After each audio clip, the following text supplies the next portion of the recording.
Bien, troisième partie de cette présentation, nous allons voir euh, les différentes pages qui sont encore présentes dans un module.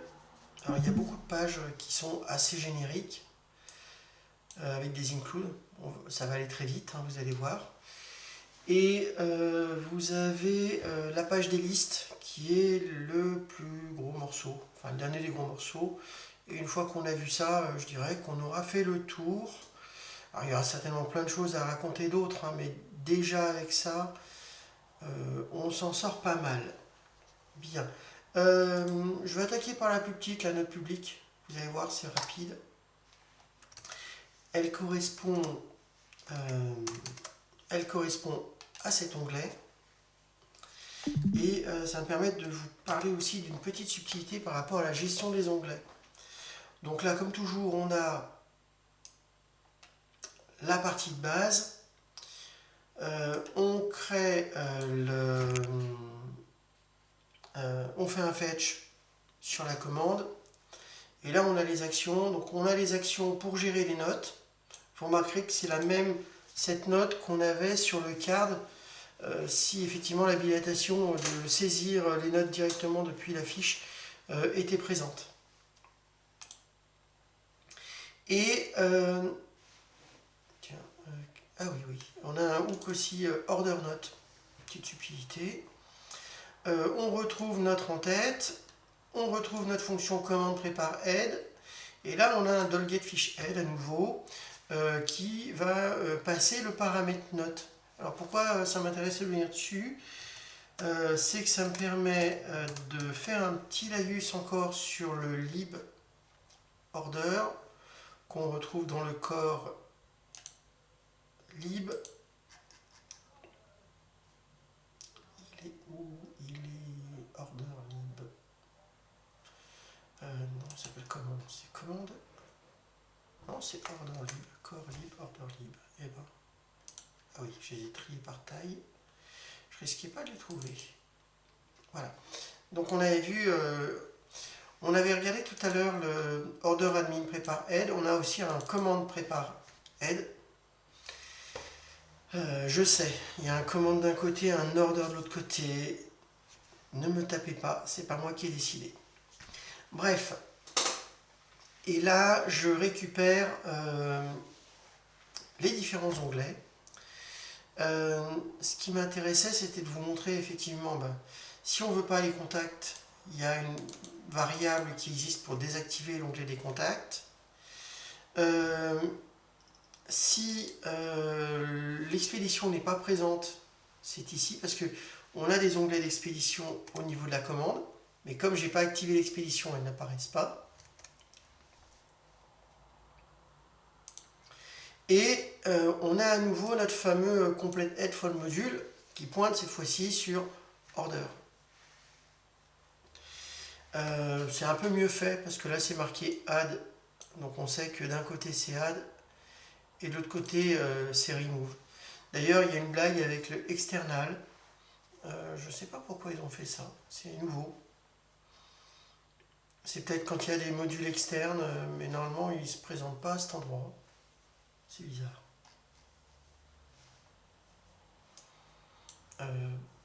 À vérifier. Bref, là on a le disable note. Ce qui m'intéressait, c'était de vous montrer cet élément, le head 2, où c'est marqué note. C'est ce qui permet en fait au système de savoir sur quel onglet on est sélectionné. Vous voyez?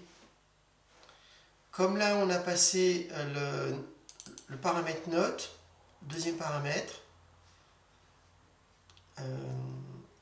là on voit que c'est marqué note, donc il sait que c'est note. Si par exemple on était sur document, sur les fichiers joints, on a la même chose, hein. Si je regarde dans les commandes, si je vais sur document, donc là il y a tout le paramétrage des appels. Moi ce qui m'intéresse c'est ici, vous voyez on a bien le paramètre documents et c'est ce qui me permet de faire le lien entre les onglets et la page qui appelle l'onglet.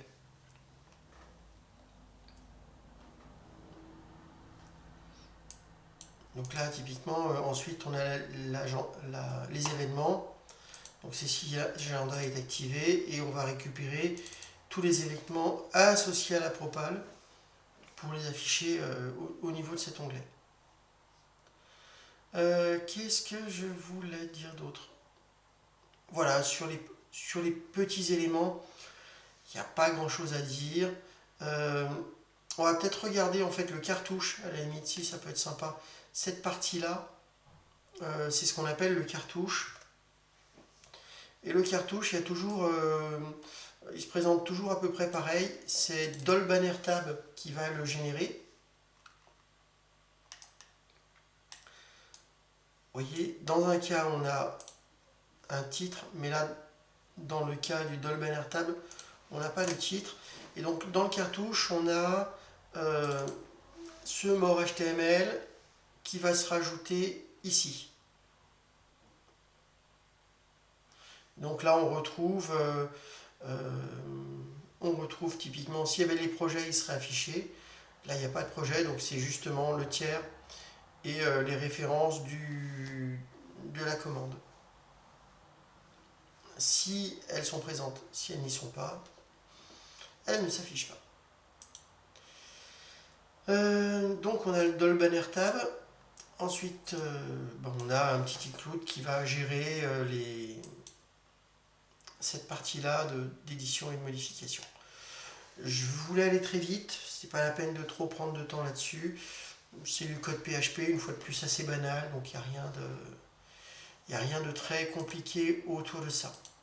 On va maintenant regarder la liste, parce que ça c'est le gros morceau qui nous reste. Vous voyez d'ailleurs, j'ai encore mis du code dedans cette année. Donc on reprend un petit peu toujours la même logique. On définit les require, les include, les langues. On récupère les paramètres. Et alors attention, là on a les paramètres. Alors attendez, je vais aller sur une liste de commandes. Voilà.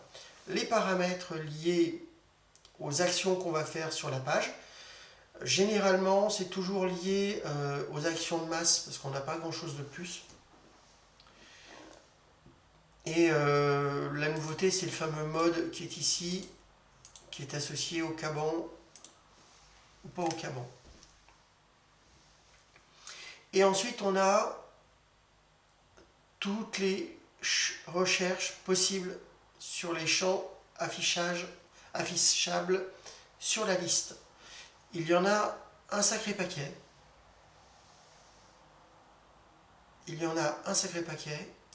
Ça va jusqu'à ici. Pourquoi? Là, on a l'impression qu'il y en a peu, mais en fait, on peut cocher beaucoup de cases. Et à chaque fois qu'on a une case, on a des champs filtrables. Alors c'est bizarre, date de modif, date de clôture, c'est un peu décalé. Bon, ouais, bizarre. Bon, une mauvaise mise en forme. Qu'importe. Qu'est-ce que je voulais dire? Facturer état. Ah oui, il est possible aussi de rajouter des éléments dans cette liste. J'ai fait un module pour ça. Voilà. On retrouve, tiens, notre petit extra field. Paumé un peu dans la cambrousse, mais il est là. Et naturellement, c'est triable, c'est modifiable, c'est filtrable. Ça fonctionne assez bien quand même les listes. Hein. C'est assez pointu, mais c'est pas mal. Alors, une fois qu'on a fait tous nos petits filtres, là il y a tout un petit paquet pour la partie limitation, tri, pagination. C'est assez présent. Là, c'est tous les objets qui vont être utilisés pour la liste et notamment le order list, le unique hook, ce qu'on a vu d'ailleurs dans le module que j'ai développé, parce que c'est là-dedans que j'allais taper. Première liste qui apparaît, c'est les champs pour la recherche complète. C'est si on fait une recherche globale. Alors c'est pas à ce niveau-là que ça se fait. Hein. c'est quand on fait une recherche ici, ça va rechercher tous les éléments qui sont présents là-dedans. Donc par exemple, si je cherche sur Paris, il va y rechercher tous les éléments qui s'appellent Paris. Bon, voilà, c'est idem sur les notes publiques. C'est-à-dire, si vous avez saisi les trucs sur les notes publiques et vous faites une recherche ici, par rapport aux commandes, par exemple, il va pouvoir rechercher les éléments sur les notes publiques. Bon, c'est les petites subtilités. Là, oui, une subtilité, c'est si on est un tiers associé à un client, on ne pourra pas regarder ses notes privées. On ne peut pas regarder les notes privées qu'on a mis pour le client sur lesquels il se connecte, quoi. Ça reste privé. Une fois qu'on a vu les champs de recherche totaux, on a tous les champs. Et là, vous allez me dire, mais c'est bizarre, c'est les mêmes champs qu'on avait dans la classe. Alors oui et non. Oui, c'est exactement la même façon de les écrire, de les structurer, mais vous remarquerez que là, on a des préfixes C point, P point qui correspondent aux différentes tables. Et ça, c'est propre. Je pense que c'est une évolution qui est en train de se faire, qui est de dire, aujourd'hui, on n'est pas capable de faire un... en fait, on a besoin d'avoir ces extensions de préfixes parce que la requête telle qu'elle est faite, elle récupère beaucoup de choses par rapport à la... Enfin, la requête de la liste récupère beaucoup plus de choses que la requête du fetch. Et donc, bon, ça a été fait comme ça. Donc là, on a un array field qui est assez copieux, avec beaucoup d'éléments qui permettent de faire du tri, du filtrage. On remarque, bon, le libellé, si le champ est checké au départ, c'est-à-dire s'il est affiché ou non par défaut, la position du champ dans l'ordre des éléments, et on a aussi le unablaid, parce que c'est pas la peine d'afficher les colonnes de multidevise si on n'a pas activé le module multidevise. C'est pareil pour le module projet qui est ici, etc. etc. On a les extra fields qui rajoutent ici les extra fields au champ supplémentaire. Et on a, qu'est-ce qu'on a d'autre? Oui, dernier petit truc, on trie les champs object field. Ouais, une petite subtilité là, je ne sais pas à quoi ça sert ce truc là. Parce qu'on ne se sert pas des objets du field, mais des arrêts du field. Bon, petite subtilité. Toujours pareil, on vérifie la sécurité, est-ce qu'on a droit d'accéder ou non à ce document, à cette liste. Et là, on va faire les actions. Les actions, alors, il n'y en a pas des masses sur une liste, hein, mais grosso modo, c'est tout ce qui a trait aux mass actions, aux actions de max. C'est le fait de réinitialiser les filtres avec la petite croix ici. Voilà, c'est ici. Remove filter. Et ensuite, il y a toute la partie action en masse. Alors, je ne vais pas rentrer trop dedans. Mais c'est ce qui permet notamment de faire des cumuls, de valider des commandes directement. Voilà, c'est en train de s'alimenter progressivement. Bien, alors je ne vais pas aller plus loin. Ok, donc là on a les actions associées à la liste, et enfin on va avoir la liste. Alors là on a, comme vous le remarquez, beaucoup d'éléments, et notamment des éléments associés à la société, des éléments à la compagnie, au projet, parce que typiquement si ces éléments sont présents, on va pouvoir cliquer dessus. Petit détail, là on a un élément utilisateur, mais comme c'est un élément qui est par défaut, on n'a pas besoin de le définir au démarrage. Et on arrive à la super maxi requête SQL qui contient tous les champs nécessaires à la liste. Et il y en a un paquet. plus les extra fields, plus ceux qui peuvent être amenés par un hook. Parce qu'on peut faire un hook pour ramener de la data dans la liste. J'ai fait un module là-dessus. Enfin bref, passons. Ensuite, j'ai toute la partie from avec les left join. Il y en a un petit paquet. Pareil, on peut faire avec un hook des ajouts de liens vers d'autres tables. Ça marche pas mal. Et enfin, on va avoir, et alors là c'est assez long, toutes les commandes de filter, toutes les recherches qu'on va avoir saisies à ce niveau-là, au niveau des colonnes. Bon ben, il y a du monde, plus tout ce qui a trait aux catégories, plus les filtres sur les extra fields, plus les filtres sur les champs qu'on aurait rajoutés sur la liste. Et le having, c'est encore un nouveau hook, mais qui est en cours d'implémentation et pas hyper utilisé, il me semble. Main disable full scan list. Ah oui, ça c'est un truc, c'est qu'en fait, avant de lancer la requête et de l'afficher, on fait une première requête SQL pour connaître le nombre d'enregistrements ici. Ce qui peut prendre beaucoup de temps, donc on a une petite fonction qui désactive ce truc-là.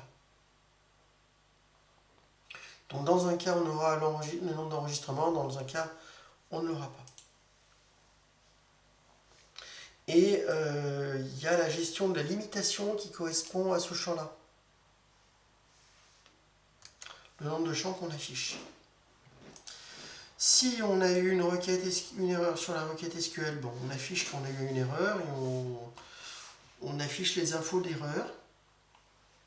On en est à peu près au tiers de la page. Vous voyez, là on a juste fait la partie création de la requête, récupération des selects. Et là, on va commencer à créer la page. Voilà, le output page est ici. Donc toujours pareil, le LLseller. Selon le mode, et c'est là où ça va être un peu embêtant, c'est qu'en fait, quand on va faire des tris, il faut lui passer tous les paramètres de filtrage qu'on a pu faire. Et donc on va devoir créer un paramètre qui va contenir tous les filtres présents dans la page. Ouais, je sais. C'est loin d'être propre, mais bon, c'est comme ça. Et pareil, on a le rajout des hooks, des paramètres de hook là-dedans. Là, on va afficher la liste des actions supplémentaires. Vous savez, c'est ce fameux petit tableau. Et pareil, il y aura des actions qui seront présentes ou pas en fonction de qu'est-ce qu'on a comme habilitation, qu'est-ce qu'on a comme module. Vous voyez, pour facturer, il faut que le module facture soit actif. Et là, on va créer les boutons qui vont apparaître ici, les 3 boutons, avec le petit séparateur qui met un petit espace. Et ça y est, on commence à créer en fait le tableau. Alors, la première partie, c'est les premiers éléments de filtrage. Le tri, l'action, c'est liste. Le token, ça c'est pour éviter les failles de sécurité, pour protéger en fait contre les failles de sécurité. L'état de la recherche, le contexte. Et là, on affiche la barre de titre qui est en fait ici, commande 4. Voilà, avec les nouveaux boutons et la notion de bouton de modification de masse. Voilà, ils sont là, c'est les 2 éléments. Donc, masse bouton, c'est celui-là. Les boutons, c'est à gauche. Une fois qu'on a fait ça, donc s'il y a une création de fichier, il va vous demander les dates, des informations complémentaires. S'il y a une recherche complète, il va garder quelque part la recherche. Et là, il va rajouter les différentes recherches multiples, les 4 recherches multiples ici. Voilà, c'est la première partie du tableau. Idem, s'il y a le stock, il va vous proposer les catégories de stock, ce n'est pas le cas ici. Une fois que c'est fini, on va attaquer enfin la création du tableau. Et donc des colonnes du tableau. Alors comment ça fonctionne? Ben, c'est simple, on regarde si le champ est coché dans ici et on l'affiche ou pas. Donc là, ref était checké. Ref client, ben, je viens de le checker, donc à présent il apparaît. Donc il rajoute la première colonne avec les zones de recherche. Voilà, ils y sont tous. Ça fait la première ligne. Jusqu'aux extra fields. Avec le petit hook si on a des champs en plus. Et on a presque fini. Voilà, il nous reste la colonne d'action qui permet d'avoir la petite case à cocher sur la droite. Alors, la recherche statut elle est assez particulière. Ouais, le checkman. Pardon. Voilà, il nous met le check de recherche pour montrer les boutons de filtrage et le bouton de recherche. Voilà, c'est les deux petits boutons qui apparaissent. Et ensuite, on a ici un tableau qui va me permettre de totaliser les valeurs et qui sera utilisé pour afficher les valeurs qui sont ici. Et là, deuxième ligne, les titres des colonnes. Donc pareil, on garde le nombre. On mémorise le nombre de champs, c'est ce qui va me permettre d'avoir une mise en forme des colonnes propres par rapport aux différents montants. Et il y en a beaucoup, mais bon, ça va vite avec la petite molette. Pareil, on a un petit hook qui me permettrait de rajouter des titres de liste. Et enfin, on va passer sur là c'est une partie pour le calcul de la marge.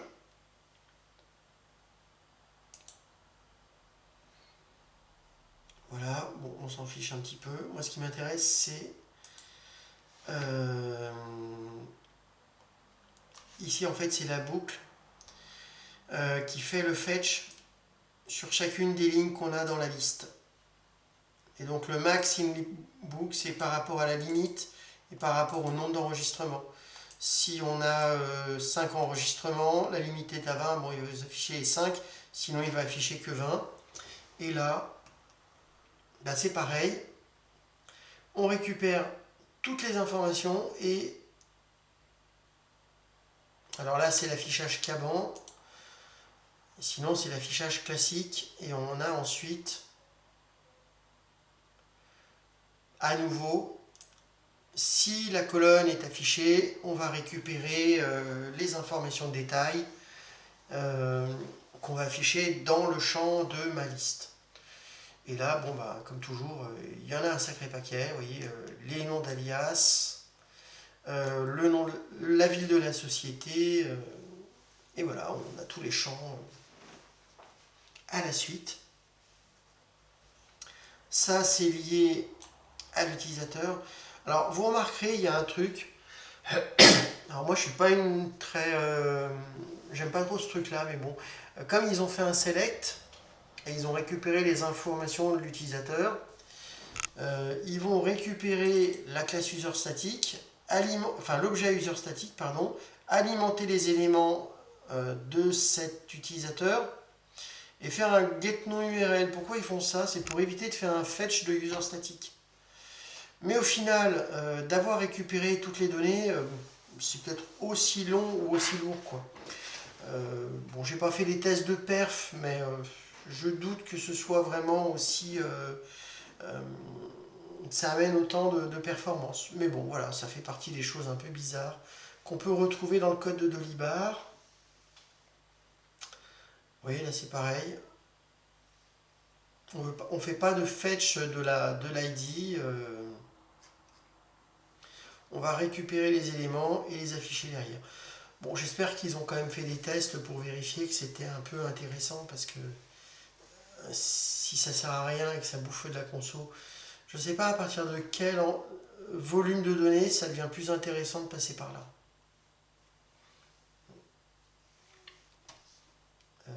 D'ailleurs, là on récupère les salles représentatives de l'utilisateur. Donc je pars du principe que là déjà, ces informations, elles sont déjà dans user, quoi. Le user statique, j'ai l'impression que c'est plutôt celui de user.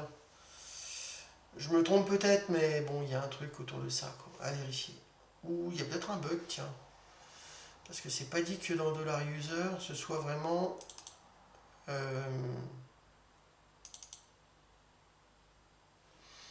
Ouais, il y a peut-être un truc bizarre là, je sais pas. Pour moi, user ici, c'est le user qui est au-dessus, quoi. Donc il n'y a pas besoin d'alimenter tout ça. Bon, à vérifier, à vérifier. Qu'est-ce qu'on a d'autre? Ben, le total. Ah oui. Je voulais voir un truc.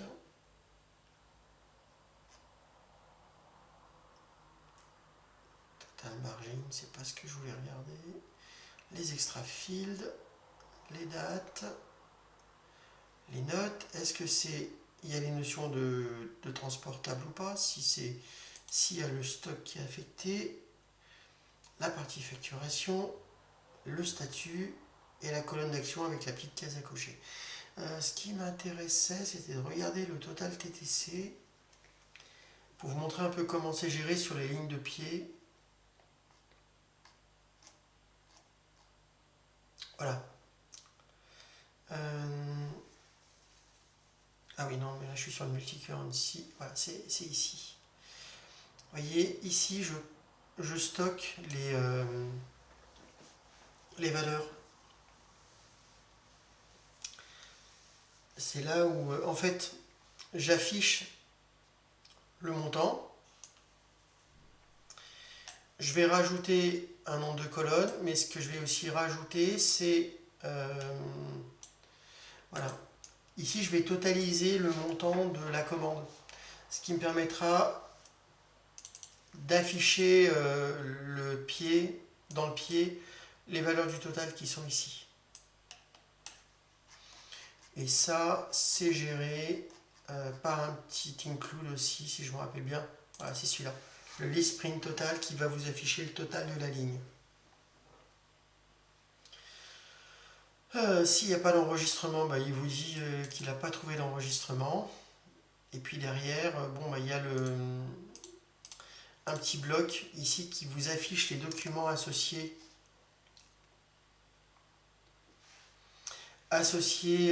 aux actions de masse, en fait. C'est là où on va retrouver les différents éléments générés, par exemple la liste des commandes ou je n'ai pas grand chose d'autre en fait. Si je fais régénérer le PDF, oui, il régénère le document, mais il ne me le met pas dans la génération des en masse. D'ailleurs, si on cache, ouais, je comprends pas pourquoi ils ont fait un truc comme ça. C'est à mon avis, s'il y a beaucoup de documents, ils aimeraient le cacher, mais bon, c'est un peu... C'est un truc que je comprends pas, c'est qu'ils l'ont mis ici, mais ils l'ont pas mis à d'autres endroits où on a des groupes pavés. Passons. Bien. Voilà ce que je voulais vous dire et vous présenter sur la liste des... enfin, sur les listes des modules. Aujourd'hui, elles sont en train d'être factorées de manière assez intense, justement pour les standardiser et les harmoniser. Donc il y a beaucoup de choses qui sont très sympas, notamment le choix des colonnes personnalisées. Il manque encore des petits trucs, mais bon, petit à petit, avec des modules additionnels, on arrive à faire pas mal de choses. Et je vais en arrêter là sur la partie présentation d'un module complet. Qu'est-ce que j'aurais pu oublier? Non, on regardera l'édition demain. Non, c'est tout. Je vous souhaite une bonne... à bientôt.